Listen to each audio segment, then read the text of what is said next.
Hey guys, this is Maya Gordon. We are back for a live in 5. That is 5 minutes or less for this live stream. And today I just wanted to share some really exciting information about databases in research and analysis, which if you don't know me, guess what? I geek out on data, not in the context of just loving numbers, but really in the analysis portion of getting to figure out and think about what do these numbers mean in a truly human context. So I think, if I had chosen a different path in life, I may have been an anthropologist because I love taking a singular piece of information, putting it within the context of other pieces of information, and then being able to draw conclusions from that. So that is why I love doing deep dive strategy sessions when it comes to marketing, social media, branding, but it's also why I'm so excited about this database access that I just got. So Spokane Library is one of 2 libraries, public libraries,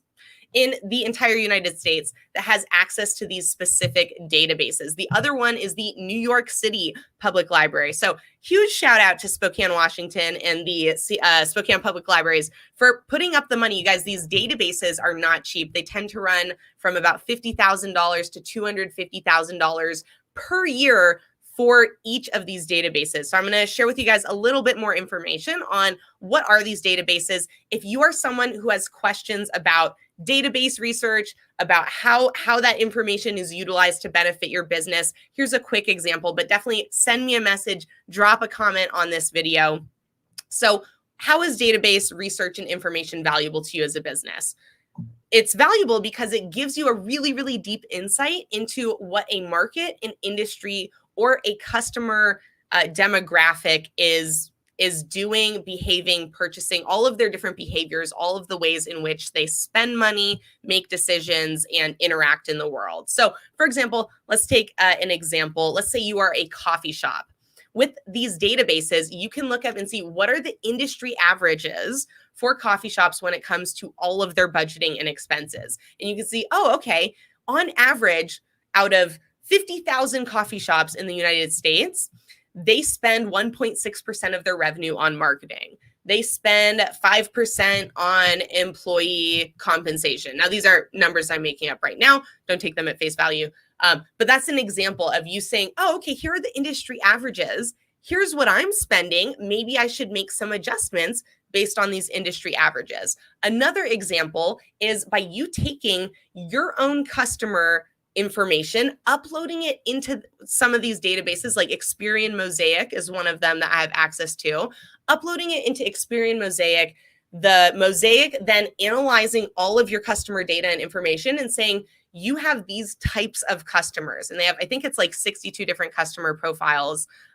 One of them, for example, and they've got great names for these, is couples with clout. So these are couples, married couples who are in between, I think, 25 and 45 years old, living in affluent neighborhoods, right? There's all of these different things. They spend money on this, this, and this. They care about this, this, and this. So having deep, deep insights, not only into your industry and your market, but into your customers as well, are some of the things that you can get out of doing database and market research and analysis.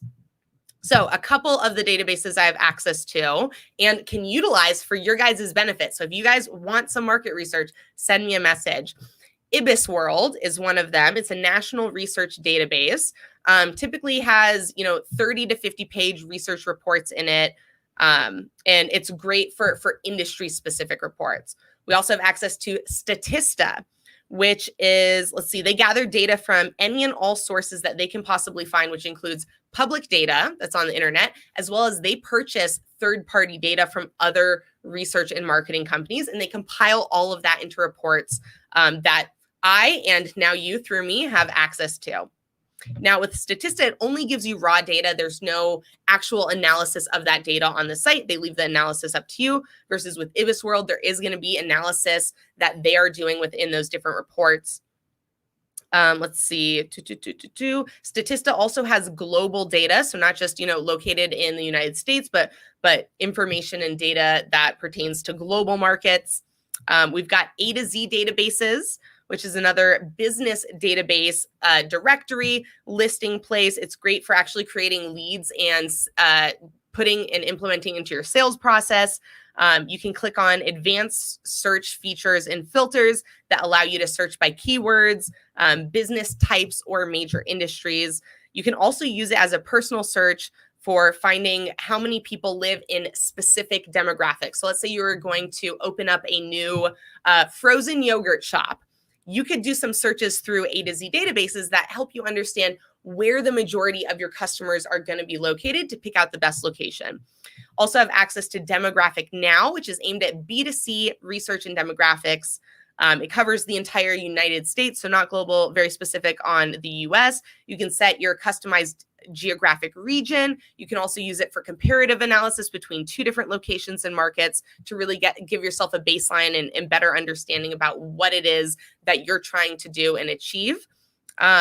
Let's see. Other ones are Business Source Complete, which is a database of case studies. So if you're interested in case study information, that's a really good one.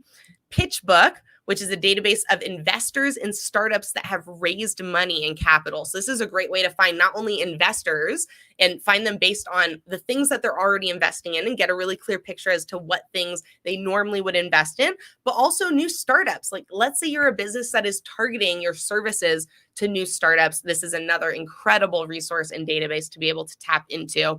And then the last one is ProQuest. And there's a couple more, but these are all of the really relevant ones that I am excited about. So ProQuest is a database of journals and publications. I think it's like 10 to 20,000 journals and publications, things like the Wall Street Journal, the New Yorker, scientific journals, and everything else in between. So I am super excited because having access to this data and information is going to allow me to add tons of value to all of the businesses in which I participate and also add tons of value to you guys. So if you are interested in learning more about how you can apply data, marketing, analysis, and research to your business, send me a message or drop a comment here in the comment section. You guys, that is it for my Live in 5. Hope you guys have an amazing rest of your day, and I will see you again tomorrow.